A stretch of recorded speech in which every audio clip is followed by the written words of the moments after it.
Mountain. That's the name of the band. Now, I often tell y'all that one of the best ways to determine whether or not a band has a good name is to hypothetically say this is 1990, 2000, whenever they sold vinyls, and you're in the record store and somebody asks, hey, whose album are you about to pick up? Or if you're just, at the metro and you're listening to something and somebody asks, who are you listening to? The Nine Inch Nails. I'm trying to think of some of my favorite band names. Nine Inch Nails. I love that name. I love. Damn, I'm blanking. All these groups and bands I listen to all the time. Bee Gees. I love Bee Gees. I love that name. Y'all know what I'm trying to say. The key is, if somebody were to ask you, who are you listening to? You got to be able to tell them. And through the name, I just think your name draws so much attention. Guns N' Roses. That's phenomenal. That might be, one day we got to talk about the best band names. Led Zeppelin, Black Sabbath. You know what I mean? Like, those names just sound, I shouldn't say appealing, but you know what I'm trying to say? Like, they're so like, oh my gosh, who is that? Like, that would be the next thing you would say. Who is that? And so, Mountain, I don't know if that really does it for me, but another way to kind of scapegoat that is to make good music. And we're going to react to Mountain today. This is Mississippi Queen. Now, I've never heard of them, so I got to do some research. So here we go. They're a hard rock band formed in Long Island, New York in 1969, originally consisting of vocalist and guitarist Leslie West, bassist vocalist Felix Popularity. I hope I said that right. Keyboardist Steve Knight and drummer N.D. Smart, soon replaced by Corky Lang. I love all those names. The group disbanded in 1972 but reunited on several occasions prior to West's death in 2020. They are best known for their 1970 smash hit song Mississippi Queen, which remains a staple of classic rock radio, as well as the heavily sampled song Long Red and their performance at Woodstock in 1969. Oh, we gotta react to their Woodstock performance. Y'all know I love and I'm fascinated by anything Woodstock, especially the first one. Mountain is one of the many bands commonly credited with influencing the development of heavy metal music during the 1970s. The group's musical style primarily consists of hard rock, blues rock, and heavy metal. They've been sampled in over 700 songs. EPMD, Pete Rock, A Tribe Called Quest, Nas, Kanye, Game. Like The Game? Oh my gosh. Oh, so this is like a hip-hop staple. Oh, I can't wait to... And they're talking about the song Long Red. I can't wait to hear that song. I'm trying to think. 99 Problems. I'm trying to think of what part of it could be the sample. I'm literally playing 99 Problems in my head. I don't know. A bass line? I can't wait to hear Long Red. I can't wait to hear it. So while their run wasn't long, in just a short period of time. Oh wow, I thought they said they worked with Eric Clapton. But they said they were inspired by Hearing Cream's Eric Clapton. Okay. So while their run wasn't long, they are very influential. In just a short period of time, They created music that's lasted forever. So that's pretty cool to know.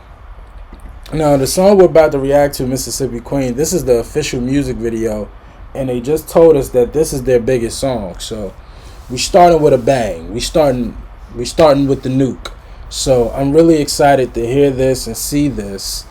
It's not that long actually, and we'll do the song research afterwards. But let's get into it.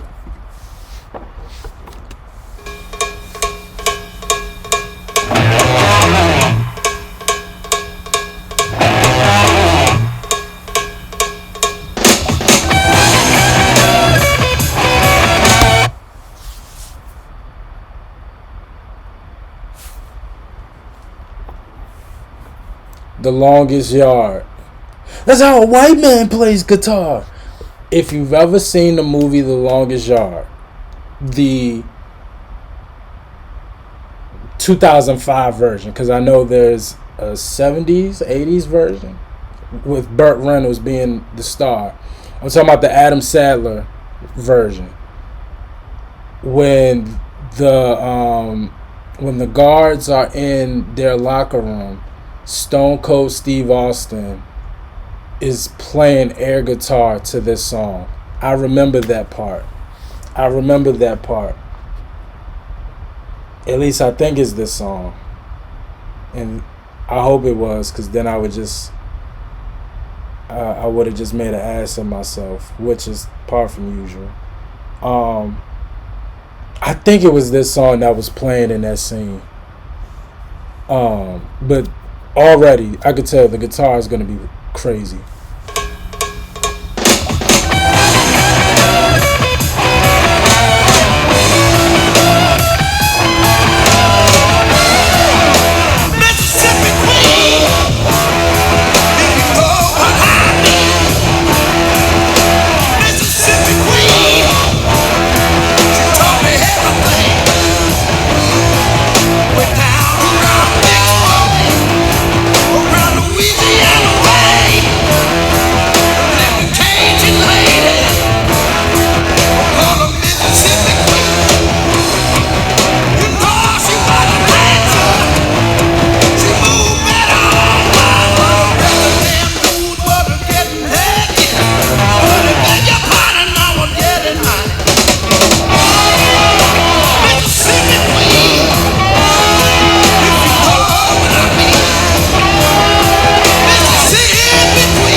Yeah, so if this is, I don't know what year this is, so I'm not going to assume, but if this is the 60s, this really sounds like heavy metal. Well, it sounds like a blend of hard rock and heavy metal. And really, I should really just say his voice. His voice is very heavy metal. But the music, the sonic sound, the instruments, that's hard rock. But I do understand how they say that they were like a perfect blend of heavy metal, because it does sound heavy metal-ish. Just in that 60s hard rock way. But this is incredible. This is already one of my favorite rock songs I think I've ever heard. This is incredible.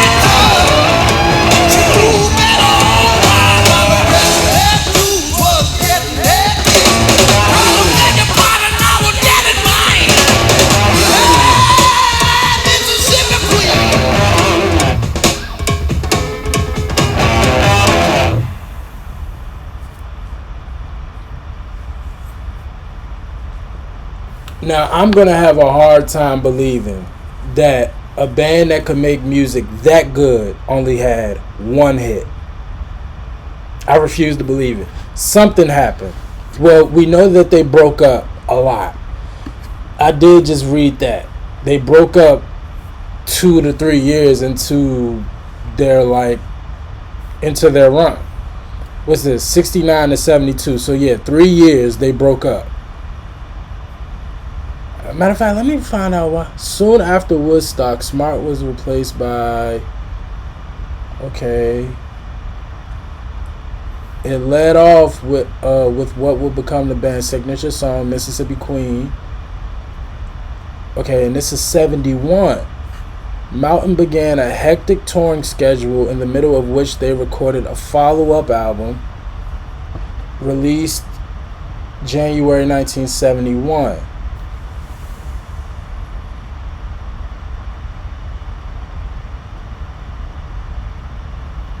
Mountain disbanded in February 1972 after a tour of the UK.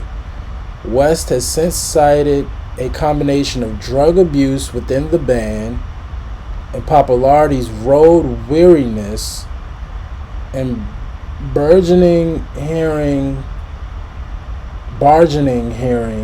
impairment as primary factors. Huh.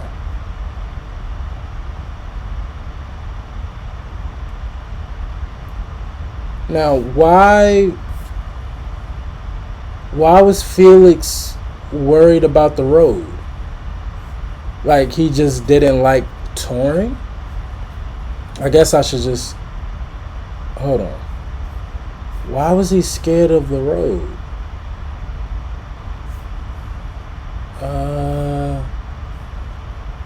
It doesn't say.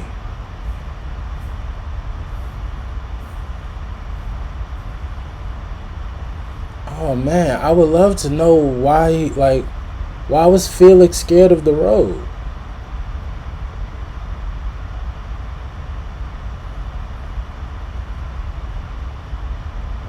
Wow, Woodstock was their third concert as a working band.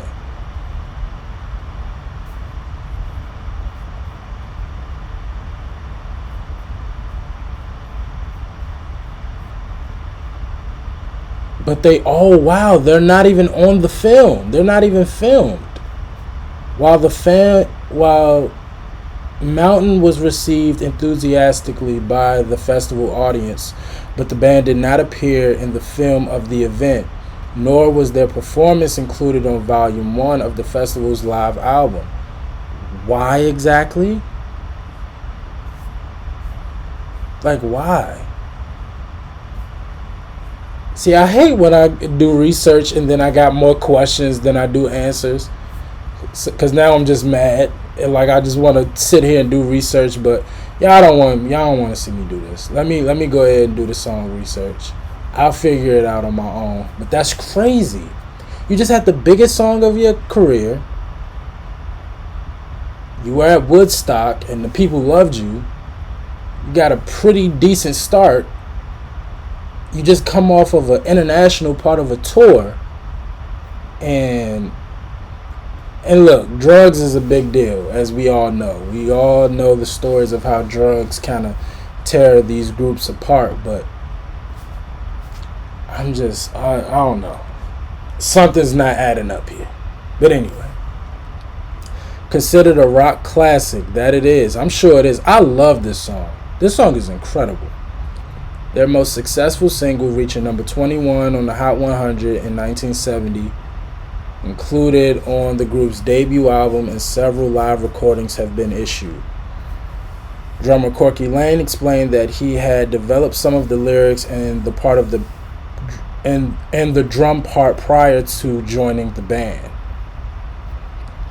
Later, when guitarist Leslie West was looking for lyrics for a guitar part he had written, Lang pulled out the Queen, and the two worked out the song together.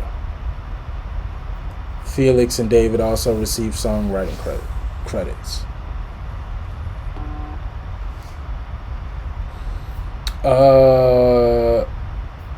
Felix provided the piano part during the recording. He insisted on numerous takes. Lang started using the cowbell to count off the song.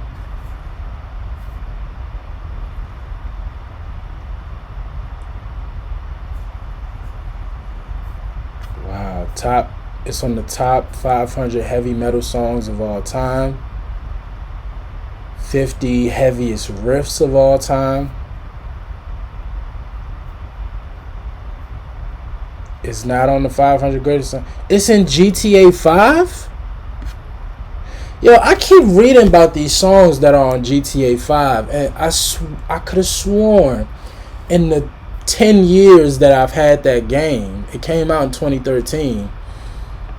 I thought I've listened to every radio station. I thought I've experienced everything there was to experience in Grand Theft Auto 5.